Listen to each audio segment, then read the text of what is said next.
감사합니다. 고린도전서 14장 1절에서부터 12절까지 말씀입니다. 고린도전서 14장 1절에서부터 12절, 우리 하나님의 말씀 교독하겠습니다.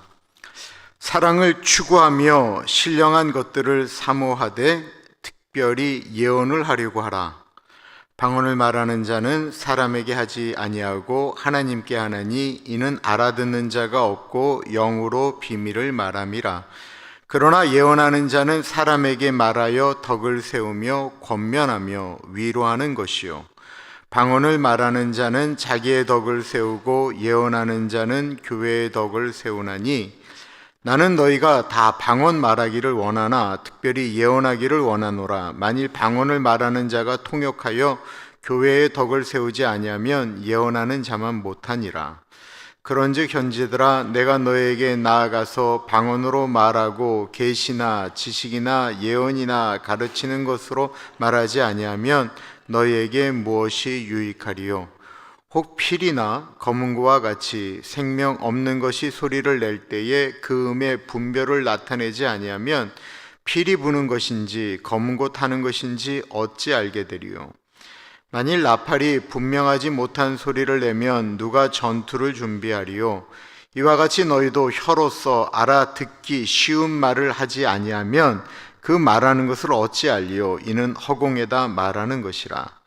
이같이 세상에 소리의 종류가 많으나 뜻없이 소리는 없나니, 그러므로 내가 그 소리의 뜻을 알지 못하면 내가 말하는 자에게 외국인이 되고 말하는 자도 내게 외국인이 되리니, 그러므로 너희도 영적인 것을 사모하는 자인즉 교회의 덕을 세우기 위하여 그것이 풍성하기를 구하라.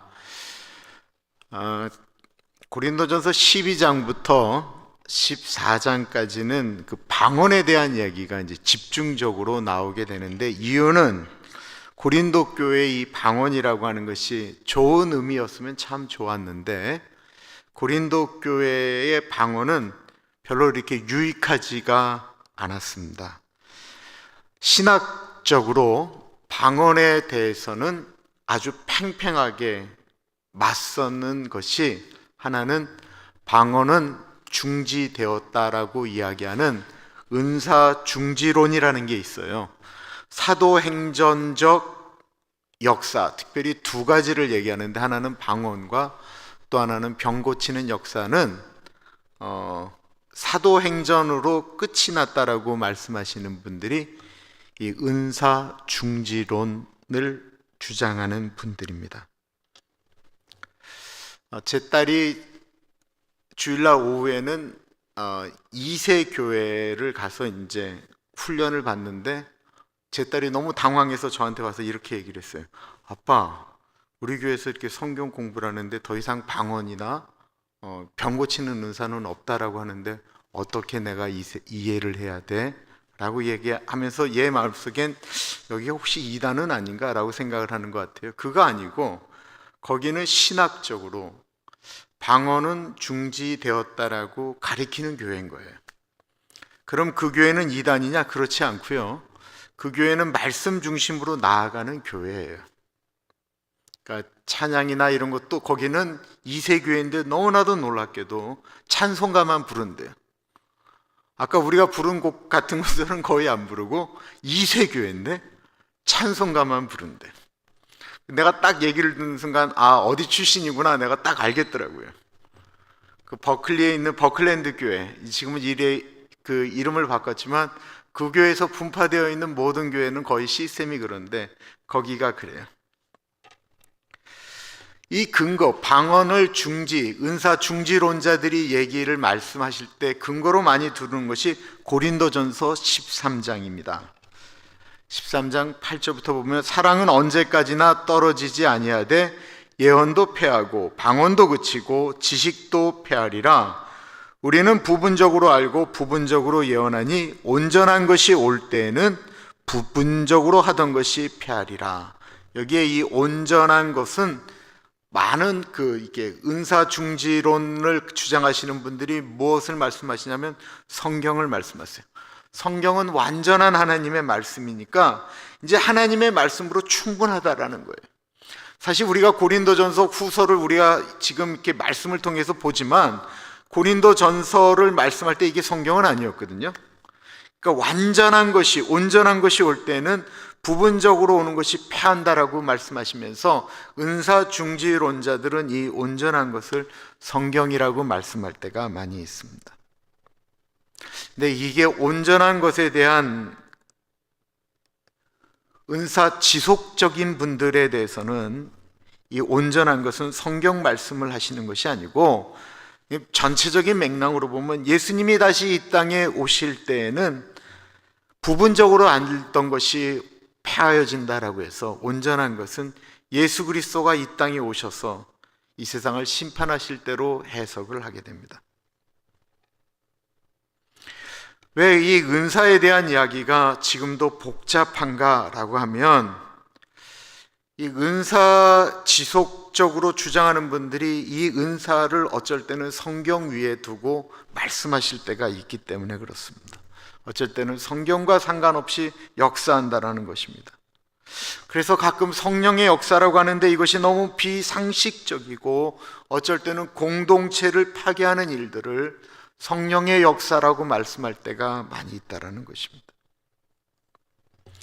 성경의 저자는 하나님이시죠. 디모데후서 3장 16절 17절에 보면 모든 성경은 하나님의 감동으로 된 것으로 교훈과 책망과 바르게 함과 의로 교육하기에 유익하니 이는 하나님의 사람으로 온전케 하며 모든 선한 일을 행하기에 온전케 하려 함이니라. 즉 우리가 어떤 은사를 사용한다든지 움직일 때 이것이 성경에 기반을 두고 움직여야지, 그러지 않을 때는 문제가 됩니다. 특별히 거기에 대해서 굉장히 강조하고 있는 말씀이 오늘 사도 바울이 말씀하신 고린도전서 14장, 내일 본문은 더 심하게 말씀하고 있어요. 방언에 대한 것도 성경에서 찾아야 됩니다. 특별히 질서에 대한 부분이 그렇죠. 성경에 보면 방언에 대해서 두 가지 종류가 나오는데 하나는 알아듣는 방언입니다. 이것을 가리켜 신학적으로는 사도행전적 방언이라고 이야기합니다. 사도행전 2장에 그 초대교회 교인들이 마가의 다락방에서 오순절 체험을 하게 되죠. 오순절 성령 체험을 한 다음에 이분들이 나가서 난곡 방언으로 이야기하기 시작했는데 이 이야기들이 그 난곡 방언, 태어난 곳 방언으로 막 말들을 하니까 그곳에서 온 사람들이 너무 충격을 받은 이야기를 하는 거예요. 베드로는 분명히 자기는 유대말을 하는 것처럼 이야기를 하는데 히브리 말을 하는데 이것이 헬라 말로 들렸다라는 거예요. 마게도니아 말로 들렸다라는 거예요. 사도행전 2장 보겠습니다. 그때 경건한 유대인들이 천하 각국으로부터 와서 예루살렘에 머물러 있더니 이 소리가 나매 큰 무리가 모여 각각 자기의 방언으로 제자들이 말하는 것을 듣고 소동하여 다 놀라 신기하게 여겨 이르되 보라, 이 말하는 사람들이 다 갈릴리 사람이 아니냐? 우리 각 사람이 난곡 방언으로 듣게 되는 것이 어찌 됨이냐? 우리는 바데인과 메데인과 엘람인과 또 메소포타미아, 유대와 갑바도기아, 본도와 아시아, 부르기아와 밤빌리아, 애국과 및 구레네에 가까운 리비아 여러 지방에 사는 사람들과 로마로부터 온 나그네 곧 유대인과 유대교에 들어온 사람들과 그레데인과 아라비아인들이라. 우리가 다 우리의 각 언어로 하나님의 큰 일을 말함을 듣는도다 하고. 성령을 받은 사람들이 말을 하는데 그 말이 정확하게 다른 사람들의 귀에 정확한 문법과 이해를 갖고 들리는 그 나라 말로 들렸다라는 것입니다. 신비한 일이지요. 그런데 더 이상 이런 방언은 점차적으로 나타나지 않습니다. 선교의 역사 가운데 몇몇 분들이 본인의 말로 말을 하는데 그 나라 언어로 들려서 복음이 선포되고 어려운 일을 극복했다라는 그런 간증을 듣기는 하셨을 거예요.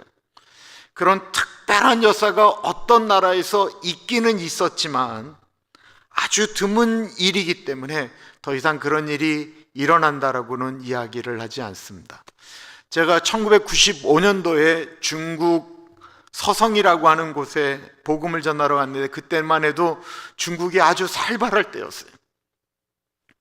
그래서 몰래 들어가서 집회하고 그러는데 한 중국 사람이 기도하는데 한국말로 방언을 하는 거예요. 근데 그때만 해도 한국 드라마가 중국에 들어가지도 않았기 때문에 이분은 뭐 한국말이 어떻게 생겼는지 듣도 보도 못한 분인데 기도를 하는데 한국말로 하시더라고요. 그러면 이분이 그 말을 알아들었냐? 전혀 뭐 알아듣지 못했어요. 본인이 모르면서 하는 거예요. 이것을 가리켜 고린도적 방언이라고 이야기를 합니다. 이 방언은 하는 분도 자기가 무슨 말을 하는지 모를 뿐만 아니라 다른 분도 모르는 거예요. 그래서 이 방언에 대해서 2절은 이렇게 이야기하고 있어요. 방언을 말하는 자는 사람에게 하지 아니하고 하나님께 하나니 이는 알아듣는 자가 없고 영으로 비밀을 말함이라. 이 알아듣지 못하는 방언, 본인도 무슨 말을 하는지 제대로 모르고 듣는 사람들은 저 사람이 무슨 말을 하는지 모르는 그 방언 때문에 고린도 교회에 문제가 발생한 거예요. 이것은 이 사람들이 특별하잖아요. 사람들은 다 하나님 아버지 하면서 한국말로 기도하는데 이 사람들만이 좀 다른 언어로 마치 본인만 성령 충만한 것처럼 특별한 것처럼 방언으로 기도하니까 그것이 그냥 또 하나의 은사인데 이것을 마치 본인들만 특별한 성령의 체험과 은혜를 경험한 것처럼 행동을 하다 보니까 교회에 혼란을 가져왔을 뿐만 아니라 지난번에도 말씀드렸던 것처럼 고린도 교회에 아직 예배라고 하는 폼이 갖춰져 있지 않았거든요. 공예배 가운데 뭐 식사하고 그랬다고 말씀드렸잖아요. 그런 공개적인 예배의 시간임에도 불구하고 그때 막 한 사람이 일어나서 본인이 그냥 막 방언으로 말하고 기도하면서 예배의 질서가 깨어지는 일들이 발생했다라는 것입니다. 이것에 대해서 사도 바울은 고린도전서 13장과 12장을 끌고 가면서 말씀하는 거예요. 왜 그렇게 행동했느냐라는 거예요. 사랑이 없는 은사는 질서를 파괴합니다. 내가 진짜 그 공동체를 위해서 그렇게 기도하며 애썼느냐라는 것입니다. 그게 아니고 본인의 신령함과 뭔가를 좀 드러나기 위해서 사람들 앞에서 나타내기 위해서 그랬다라고 하는 그것은 사람들에게는 어떻게 보일지 몰랐지만 교회적으로는 사랑이 없는 어떤 행동에 불과하다라는 것입니다. 오늘 고린도전서 13장에 나타나 있는 사랑에 대한 말씀을 하고는 너희는 사랑을 추구하라라고 하는 것은 사랑을 받기 위하여 쫓아가라라고 하는 헬라어적 의미입니다. 이 은사가 없는 사람들이 방언을 안 한 사람들을 가리켜 은혜 없는 사람들, 성령님과 교제가 떨어지는 사람들 뭐 이렇게 얘기를 했던 것 같아요. 방언하는 것은 많은 은사 중에 하나다라는 것입니다. 어느 교회 유난히 방언으로 기도하는 분들이 많았습니다. 은연중에 그 교회는 방언을 안 하는 사람들이 소수다 보니까 방언을 안 하는 사람들은 왠지 하나님과 먼 사람들 같고 하나님의 은혜를 체험하지 않은 것 같고 하나님의 사랑을 덜 받는 것 같고 저 사람은 구원을 받았는지 안 받았는지 모른다라고 헷갈린다라고 하는 느낌이 은연중에 흘러가는 것입니다. 그 교회에 참 젊은 목사님이 부임을 하게 되었습니다. 목사님이 설교도 좋고 성경 공부도 잘 가리키고 다 좋으신데 이분이 방언을 안 하셨어요. 아무리 설교가 좋고 다 갖췄다 할지라도 방언하는 분들에게 그 목사는 그냥 은혜 없는 목사인 거예요. 설교를 아무리 은혜롭게 해도 방언하는 분들이 이렇게 얘기하는 게 우리 목사님 설교에는 말은 잘할지 모르겠는데 은혜가 없다라는 거예요. 목사님이 아무리 기도를 많이 해도 이렇게 얘기하는 거예요. 기도에 성령의 기름 부으심이 없다라는 거예요. 정말 어렵고 힘든 일은 방언하는 장로님들이 목사님을 한 수 아래로 봤다라는 것입니다. 그러니까 목사님이 단에 서서 아무리 하나님의 말씀을 선포하고 기도하고 그래도 사람들이 예배드리는 느낌이 이렇게 안 다가오는 거예요. 결국 교회에서는 우리 교회는 방언하는 목사님을 원합니다 라고 이야기를 해서 결국 목사님이 그 교회를 사임하기로 하셨어요. 사임하기로 결정한 토요일 새벽, 기도가 나옵니까? 안 나오죠. 그래서 목사님이 그때 기도를 하셨는데, 제가 한번 목사님이 그날 쫓겨나기 전날 새벽에 했던 기도를 제가 좀 읽어보겠습니다. 파테르 헤몬 호엔 토이스 우라노이스 하기아스 테토토 오노마스 엘토토 헬 바실레이아스 게네네 도트 텔레마스 호스엔 우라노 카이 에비테스게스 톤 아르톤 헤몬 톤 에피 우시온 도스 헤민 세메론 카이 아페스 헤민타 오페 일레마타 헤몬 호스카이 헤메이스 아페 에멘 토이스 에페일 레이타스 헤몬 카이메 에이스 에이냉스 헤마스 에이스 페이라스몬 알라 류사이 헤마스 아토트 포네로 호티스 에스티 헤 바실레이아 카이에 두나미스 카이에 독사 에이스 투스 아이오나스 에이멘. 제가 4년 전 주일날 설교 때 한번 했는데 기억나시죠? 네, 다 기억나시는 얼굴이세요. 목사가 또 설교를 카피한 게 아니냐, 주일날 한번 하긴 했어요. 목사님의 기도가 하필 마이크를 타고 예배실에 퍼진 거예요. 교인들이 강단 앞에서 목사님 보고 은혜 없다라고 말했던 분들이 기도하고 있었습니다. 그분들의 방언이 뭐였겠어요? 룰루랄라 룰루랄라 뭐 이런 것이었겠죠. 근데 이분들이 기도하다가 그 스피커에서 나오는 기도 소리에 입을 다물고 말았습니다. 정말 본인들은 상상도 할 수 없는 너무나도 기가 막힌 방언을 목사님이 하시는 겁니다. 숨을 쉴 수가 없었습니다. 더 이상 기도하도 못하고 목사님의 기도를 듣다가 이분들에게 회개가 터졌습니다. 우리 목사님은 우리가 감히 알아둘 수 없는, 상상할 수 없는 방언을 하시는 분이셨지만 교회 예배를 위하여 절제하셨구나.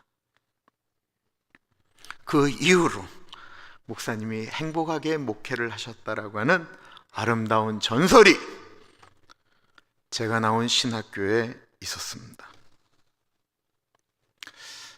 우리 신학교 때 박수함 교수님이라는 분이 신약학을 가르치셨는데 우리한테 무조건 외우라고 했던 것이 있었습니다. 헬라어로 이건 무조건 외워야 된다. 왜 외워야 합니까? 했더니 너희가 나중에 교회를 갔을 때 방언을 못한다고 쫓겨날 시에는 마이크를 대고 이거를 해야 되기 때문에 그렇다. 제가 했던 거는 헬라어로 된 주기도문이었습니다.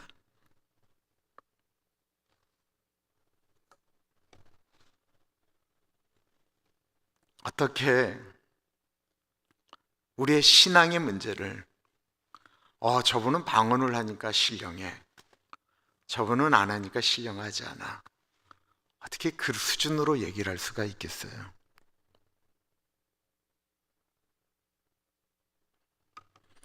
은사라고 하는 거는 모두 하나님이 주신 것인데 하나님이 주신 선물에 크고 작은 게 어디 있습니까? 하나님이 주신 것은 다 소중한 것입니다. 방언을 안 하는 분들 중에 대표적인 분이 돌아가신 빌리 그레함 목사님, 미국에서 유명한 존 파이퍼, 존 메가더, 한국의 목사님으로는 한경진 목사님이 대표적인 분이십니다. 이분들은 굳이 방언하지 않아도 많은 분들에게 선한 영향력을 미쳤습니다. 그런데 한경진 목사님이 참 훌륭하셨던 건 뭐냐면, 목사님은 방언하지 않으셨는데 방언하는 분들을 위해서 기도실을 따로 만들어 주셨어요. 마음껏 그 안에서 소리 지르며 기도하라는 거예요. 그리고 그런 분들이 한경직 목사님이 심호하시는 영락교회 굉장히 조용하거든요. 거기서 예배 드릴 때 이렇게 본인들이 그냥 터지게 기도하고 싶은데 그러지 못하는 분들을 위하여 영락기도원을 우이동에 세우셨어요. 그리고 거기에는 은사 정말 좋은 목사님 모셔다 놓고 거기서 금요일마다 집회하도록 한 목사님이 그걸 다 열어주셨어요.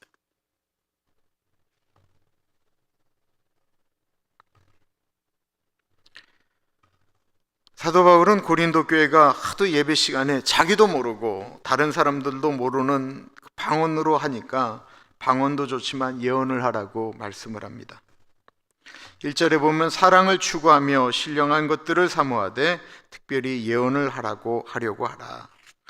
예언을 하라라고 했습니다. 야, 그렇구나. 이제 예언 기도를 받아야 되는 거구나. 우리도 예언할 수 있도록 해야 되겠구나 라고 생각할 수도 있습니다.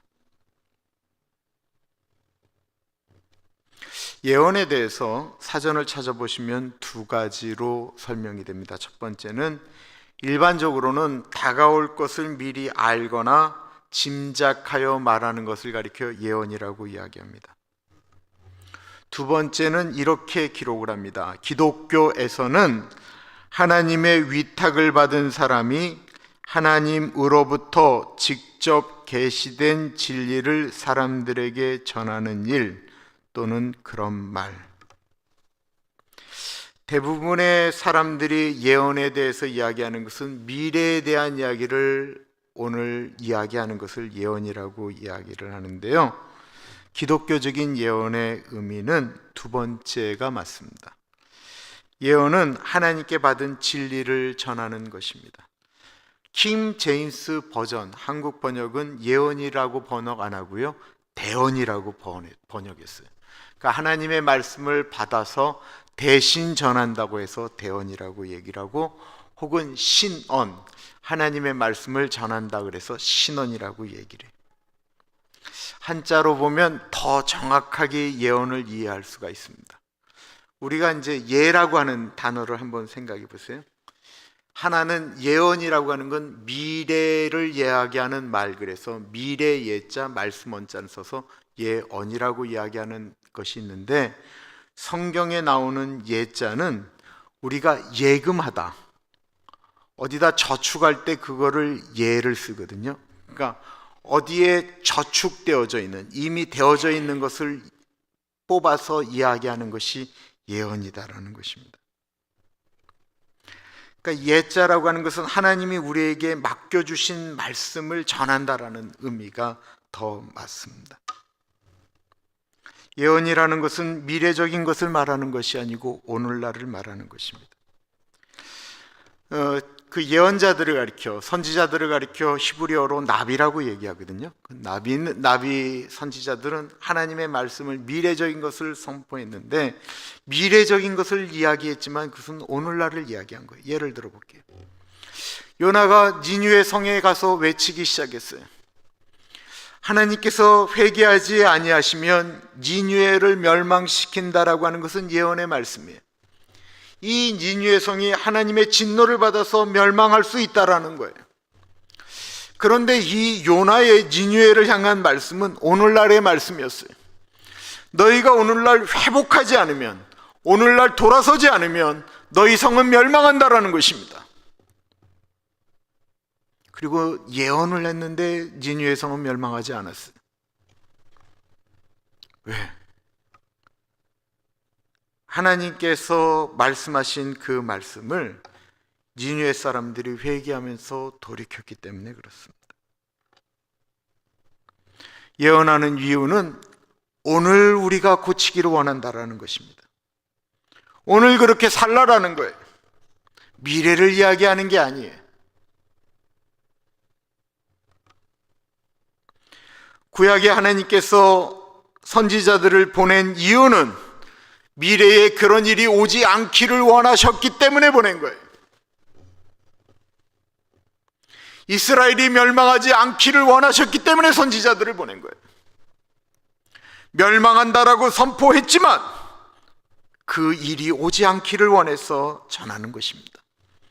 우리가 지금 예배를 드리며 말씀을 듣는 이유는 예수 그리스도께서 이를 오시고 우리를 심판하시고 우리는 죽는데 우리의 삶 가운데 어떻게 사는 것이 복된 것인가 오늘날 우리가 바꾸라고 말씀하는 거예요.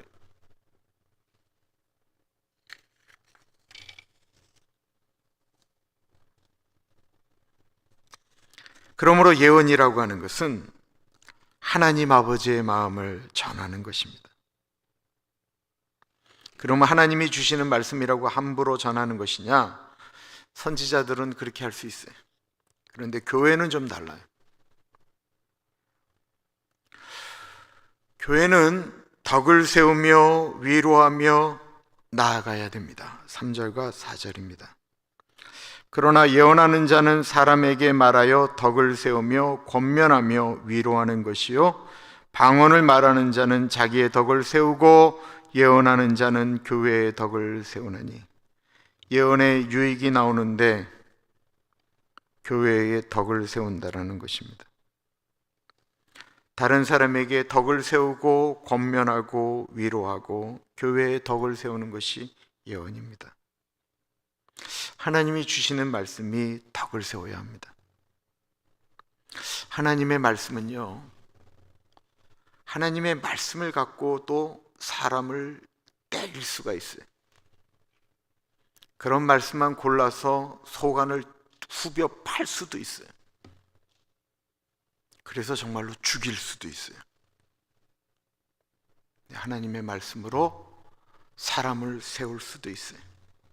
하나님의 말씀인데, 하나님의 말씀이 칼인데, 좌우의 날선 검보다도 더 예리한 하나님의 말씀이 수술칼이 될 수도 있고 사람을 해하는 칼이 될 수도 있다는 것입니다. 그거를 전하는 사람이 어떤 마음으로 전하느냐에 따라 달라질 수 있습니다.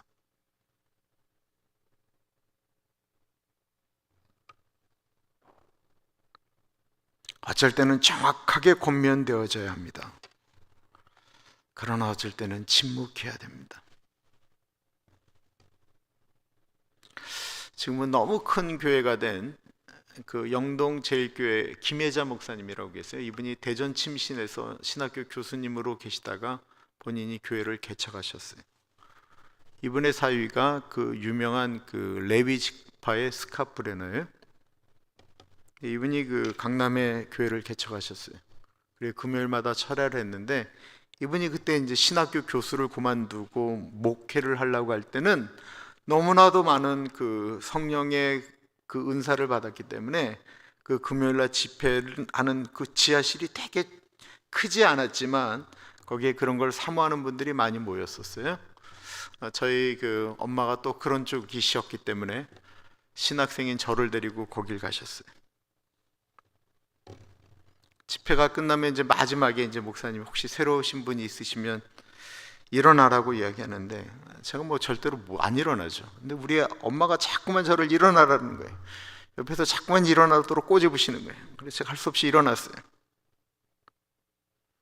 뭐 하는 사람이냐고 저한테 물으셨어요.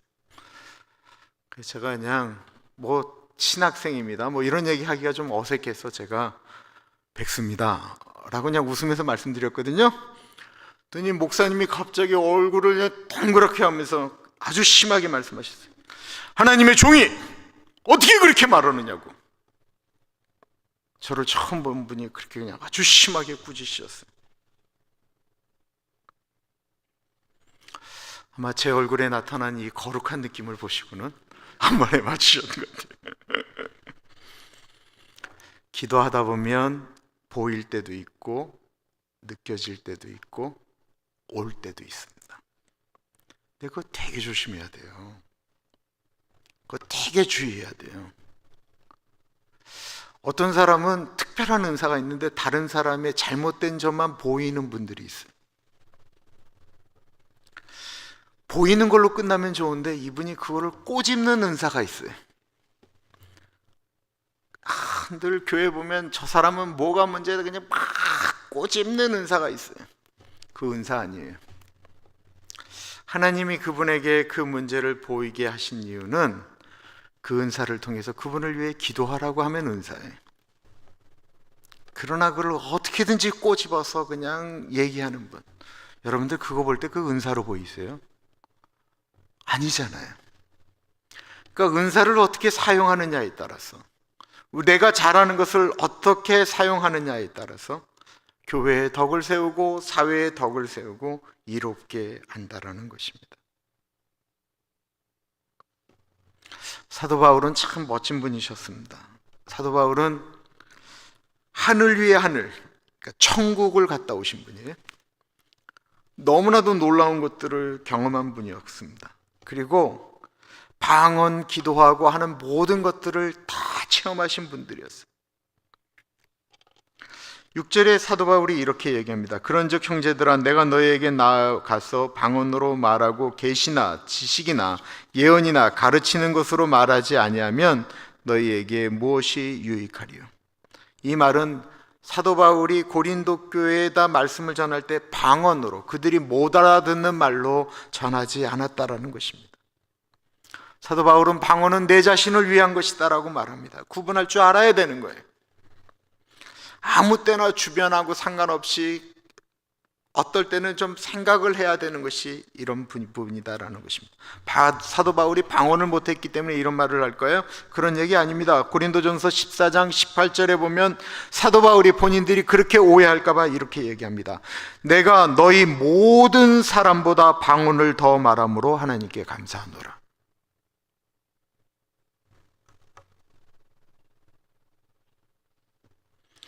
그러나 6절에 대한 설명을 19절에 이렇게 이야기합니다. 그러나 교회에서 내가 남을 가르치기 위하여 깨달은 마음으로 5마디 말을 하는 것이 1만 마디 방언으로 말하는 것보다 나으니라. 하나님의 말씀으로 이렇게 권면하고 내가 기도 가운데 받은 주의 말씀으로 이렇게 하나님이 두려워하지 말라고 하셔. 수고하고 무거운 짐진 자들은 다 내게로 오라고 말씀하시잖아. 그냥 이런, 절대로 방언이 나쁜 게 아닙니다.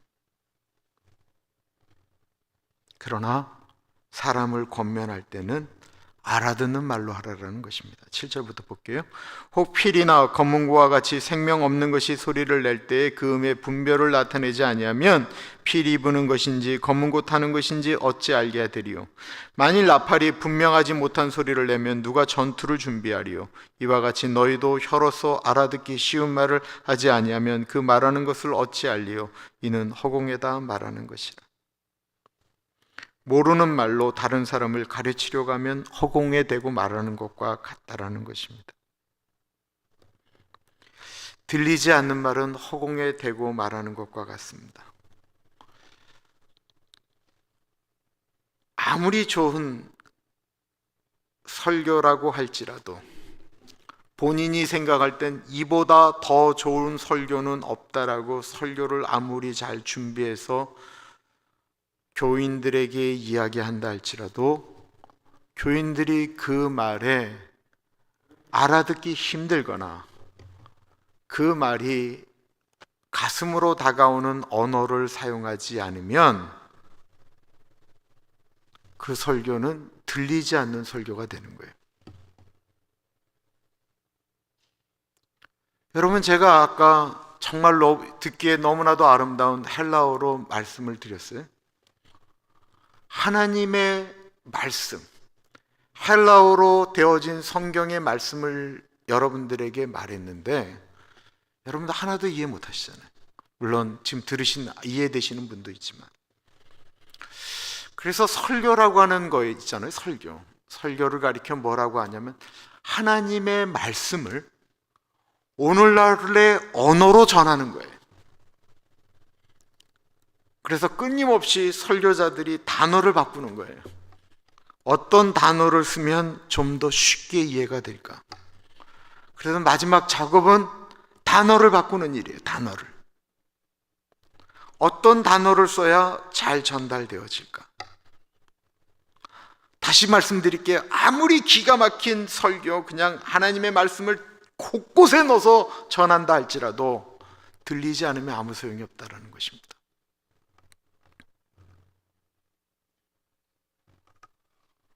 거기에 더 중요한 것이 있다고 한다면 그 그것은 사랑으로 덕을 세우는 일입니다. 하나님께서 우리 사람들에게 은사를 주셨기 때문에 사회가 돌아갑니다. 그죠? 어떤 거를 발명할 수 있는 머리를 주신 분들이 열심히 그쪽으로 나아가기 때문에 세상은 발전해 나갑니다. 그 동일한 일들이 교회에도 있습니다. 하나님은 우리 사람들에게 은사라고 하는 것을 주셨어요. 성경에 보면 많은 은사에 대한 이야기들이 나와요. 근데 그 은사는 덕을 세우는 것이다라는 것입니다. 12절이에요. 그러므로 너희도 영적인 것을 사모하는 자인즉 교회의 덕을 세우기 위하여 그것이 풍성하기를 구하라. 예언, 방언, 통변, 병고침, 남을 돕는 것, 지혜, 지식, 가르침, 수많은 은사들이 다 어떤 건 영적이고 어떤 것은 영적이지 않고 그런 거 아닙니다. 다 영적인 거예요. 근데 그 영적인 것이 정말 아름다운 은사가 되려면 덕을 세우는 은사로 바꿔야 합니다. 나의 은사가 사람을 세울 수 있도록 하나님이 이것이 사랑으로 더해지게 해주십시오. 나는 가르침의 은사가 있다. 가르침의 은사가 있는 분이 그 한 사람을 위해서, 저 사람이 변화되기를 위해서 사랑으로 가르침에 더하면 더 기가 막혀지겠죠. 그죠? 어떤 사람들은 정말 가르침이 탁월한데 이렇게 듣다 보면 느낌이 정말 이렇게 똑똑하다, 참 잘 가르친다 하는데 이 와닿지가 않아요. 어떤 분들은 가르치는데 이게 가슴으로 와닿을 때가 있어요. 그 차이는 사랑으로 가르치기 때문에 그래요. 지금은 경희대 교수인 우리 교회 자주 왔던 권호병 교수라고 있어요. 연변과기대 교수였는데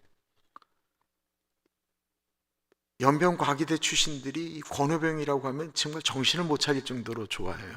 왜 그러냐면 어느 날 권 교수가 그 연변과기대에서 이렇게 가르치는데 가슴이 얼마나 이 배우는 제자들에 대한 마음이 너무 막 벅차올라서 견딜 수가 없더래요. 그래서 이렇게 가르치다가 딱 돌아서서 그 학생들한테 이렇게 얘기했대. 너희들, 내가 너희들을 얼마나 사랑하는지 너희가 아냐? 라고 하는데 그냥 말이 아니고 여기서부터 견딜 수가 없어서 얘기했대요. 근데 중국 공산당이 되게 재밌어요. 중국 종교법은 타지에서 온 사람이 예수 복음을 전하면 그 처벌됩니다. 그거 아세요? 외지인이 와서 복음을 전하면 처벌받아요. 그런데 현지인이 그 외지에서 온 사람한테 와서 복음이 무엇입니까? 예수님이 뭡니까? 성경이 뭡니까? 물어보면 아무 문제가 안 돼. 근데 권호병 교수가 그렇게 고백하는데 여기 있는 학생들이 저 교수가 왜 이 중국 연길에 와서 복음을 전하는지 다 알지만 예수 안 믿고 뭐 그랬던 애들이 한 명씩 교수실로 찾아오는 거예요. 왜? 자기를 정말로 사랑하는 줄 아니까 마음이 녹여지는 거예요.